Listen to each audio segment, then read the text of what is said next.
I think where everyone's focused is going to be the commentary of Jay Powell. And it seems as if investors and some parts of the mainstream media are really hoping for the pivot where you start to see the Fed become more dovish. But we actually think that Powell has been pretty consistent during the year, trying to focus solely on bringing down inflation. And whether that means he's setting up a 50 basis point hike in December or a 75 basis point hike, we would expect his commentary to continue to be focused on trying to bring down inflation and catch up short-term interest rates, especially up to that core PCE inflation number that is still slightly above 5%. It's interesting because they always are trying to project out a return to 2% inflation within 12 months or so. And every time you see the updated estimates from the Fed, they're always just changing the goalpost, but always having to come back to 2% just a year later. And we would expect that it might be a bit more difficult. It's a bit of a blunt tool that the Fed has to try and bring down demand around the world and slow down the economy and have that be the reason why inflation comes down. So we do expect inflation to decelerate, but that might mean that inflation is still at 7 to 8% this quarter, might be between 6 and 7% in the first quarter next year, and then really still 4 or 5% at the midpoint of next year. So it may take a bit longer or a bit more effort than they'd like to get back to that 2% number that they want things to be at. We think it would just be really a focus on them continuing to try to bring down demand. We actually think the first half of next year is going to be when you really see more of a slowdown in economic activity. Right now, the consumer has stayed resilient enough, spending on services and drawing down on their personal savings. And we think that will continue to be somewhat okay through the holidays. But by the first half of next year, we think things might be pretty difficult in terms of generating economic growth. And if you look at history, that tends to be a driver of bringing down inflation. When you look at, especially in the energy market, right now, if other commodities, there's been a significant fall off in price if you're looking at more industrial metals. But in terms of oil and natural gas, especially in oil, that's stayed up probably a little bit more than the Fed and the government really would expect based off how much they've tried to raise interest rates. And to your point, going up by nearly 400 basis points in a year, that's pretty sizable move, but we saw larger tightenings in policy during the Volcker era in the 1970s and early 1980s.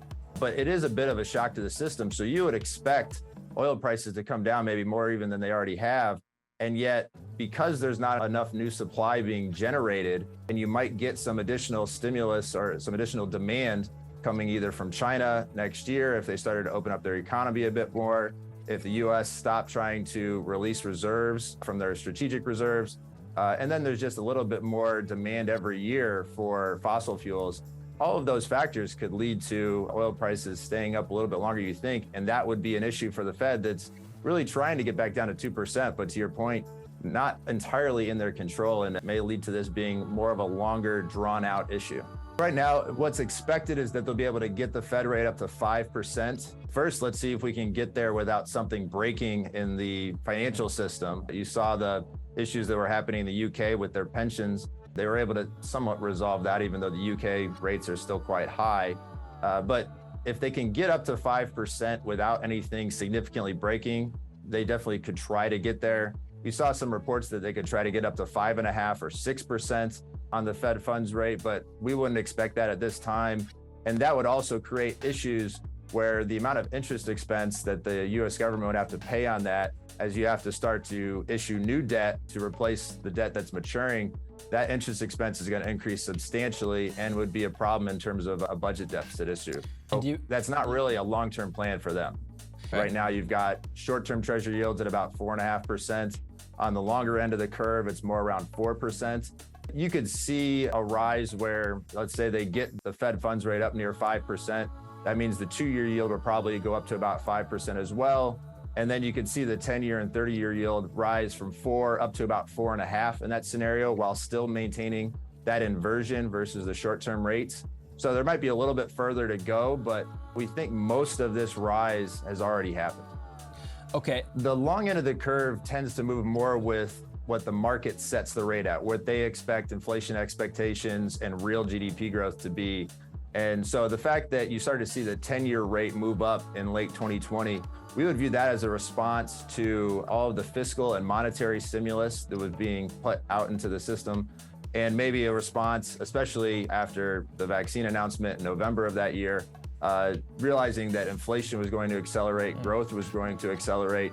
And so that would be why the market moved first.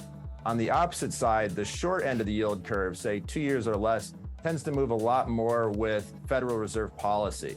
So because the Fed was still providing QE all the way through 2021 and into the beginning of 2022, it took a while for the 2-year rate to start to move up because you had no telegraph by the Fed that they were going to start increasing rates yet. But once you got within about 6 months of that ending of QE in March 2022, I think that's when you started to see the 2-year start to drift up. The long end of the curve tends to move more with what the market sets the rate at, what they expect inflation expectations and real GDP growth to be. And so the fact that you started to see the 10-year rate move up in late 2020, we would view that as a response to all of the fiscal and monetary stimulus that was being put out into the system, and maybe a response, especially after the vaccine announcement in November of that year, realizing that inflation was going to accelerate, growth was going to accelerate. And so that would be why the market moved first. On the opposite side, the short end of the yield curve, say 2 years or less, tends to move a lot more with Federal Reserve policy. So because the Fed was still providing QE all the way through 2021 and into the beginning of 2022, it took a while for the 2-year rate to start to move up because you had no telegraph by the Fed that they were going to start increasing rates yet. But once you got within about 6 months of that ending of QE in March 2022, I think that's when you started to see the 2-year start to drift up. It's interesting because the 10-year, again, as we pointed out, started drifting up around late 2020. Back then, there was still a bull rally in the stock markets and all risk assets, actually, including cryptocurrencies. It wasn't until the 2-year started drifting up, or moving up dramatically. It wasn't even a drift. It was a spike up like a rocket ship around late 2021 that the equities markets and the cryptocurrency markets, basically risk assets, started falling. And we've been in the bear market ever since. Generally speaking, Chance, what is the relationship between yields and the stock market? It's interesting now because so many investors, they have an Excel spreadsheet for their models. They were taught this in business school. You got to adjust your discount rate. And if your short-term interest rates, the risk-free rate goes up, that's going to naturally lower the future cash flows of these businesses you're thinking about investing in. And it almost seems like it's been a very expected response where valuations have come back down as the Fed began to raise rates and say they were going to raise rates further. So I'd say it's a pretty expected response, and that really hurt the businesses that don't generate much in the way of free cash flow today. And you're really banking on this great future outcome. Those are the ones that have really been hit the most by rates moving higher.